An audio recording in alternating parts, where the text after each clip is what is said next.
বর্তমান সময়ে যখনই আমরা ফোনে কথা বলার সময় ফোন কল রেকর্ড করতে যাই, তখনই কিন্তু আমাদের সামনে একটা ওয়ার্নিং শো করে যে আপনার ফোন কলটি রেকর্ড করা হচ্ছে। তো আমরা চাইলে কিন্তু এই ওয়ার্নিংটা ছাড়াই যে কোনো ফোন কল খুব সহজেই রেকর্ড করে নিতে পারি। তাতে অপর পাশের লোক কিন্তু বুঝতেই পারবে না যে আমরা তার ফোন কলটি রেকর্ড করছি। তো এই সেটিংসটা কিভাবে করবেন আপনার ফোনে, তো ভিডিওটি কন্টিনিউ করুন, আমি দেখিয়ে দিচ্ছি। এর জন্য সর্বপ্রথম আপনার ফোন থেকে চলে আসবেন আপনার ফোনের প্লে স্টোরে। তো আমি আমার ফোন থেকে চলে আসলাম আমার ফোনের প্লে স্টোরে।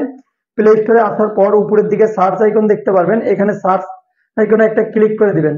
তো আমি এখানে ক্লিক করে দিলাম। দেওয়ার পরে এখানে আপনারা সার্চ করবেন TTSLEX লিখে সার্চ করবেন। এটা আমি স্ক্রিনে বড় করে লিখে দেবো যাতে আপনারা খুব সহজেই এটা দেখে দেখে লিখতে পারেন। তো এটা লেখার পর আপনারা সার্চ আইকনে একটা ক্লিক করবেন।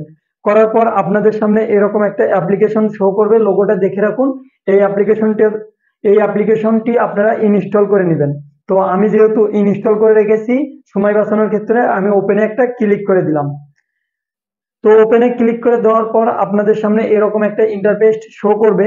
এখান থেকে আপনারা প্রথম যে একটা অপশন দেখতে পাচ্ছেন, পারমিশন, অর্থাৎ প্রথম যেই অপশনটাই আপনারা দেখতে পাচ্ছেন এখানে একটা ক্লিক করে দেবেন।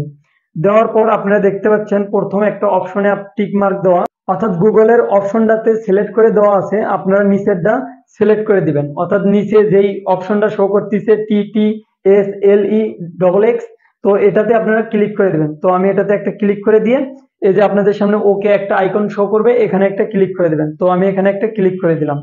দেওয়ার পরে এখানকার কাজ শেষ, এখান থেকে আমি বেরিয়ে আসবো। বেরিয়ে আমার ফোনের যে কল ডায়াল প্যাড অ্যাপ্লিকেশনটি আছে এখানে আমরা ট্যাপ করে ধরবো। উপরের দিকে একটা অপশন শো করবে অ্যাপস ইনফো, এখানে একটা ক্লিক করে দেবেন। তো আমি এখানে একটা ক্লিক করে দিলাম। দেওয়ার পর আমাদের সামনে এরকম একটা ইন্টারফেস শো করবে। এখান থেকে আমরা যদি একটু স্ক্রল করে নিচে আসি, আমরা কিন্তু দেখতে পাচ্ছি স্টোরেজ অ্যান্ড ক্যাশ, এটাতে একটা ক্লিক করে দিব। তো এটাতে ক্লিক করে দেওয়ার পর এই যে আপনারা দেখতে পাচ্ছেন ক্লিয়ার স্টোরেজ, এখানে একটা ক্লিক করে দিবেন।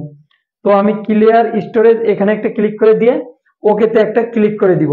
তো আপনারাই সেম কাজটি করবেন। তো এভাবে আপনাদের ফোনের যে কল ডায়াল প্যাডের অ্যাপ্লিকেশনটি আছে এটার ডাটা ক্লিয়ার করে নেবেন। নেওয়ার পর এখন যদি আপনারা আপনাদের যে কোনো কাউকে ফোন দিয়ে কল রেকর্ড করতে যান, তাহলে কিন্তু আর আপনাদের সামনে এই ওয়ার্নিংটা শো করবে না। তো আমার ভিডিওটি থেকে যদি আপনি উপকৃত হয়ে থাকেন, মাস্ট টিভি চ্যানেলটি সাবস্ক্রাইব করার অনুরোধ থাকবে এবং ভিডিওতে একটা লাইক দিবেন।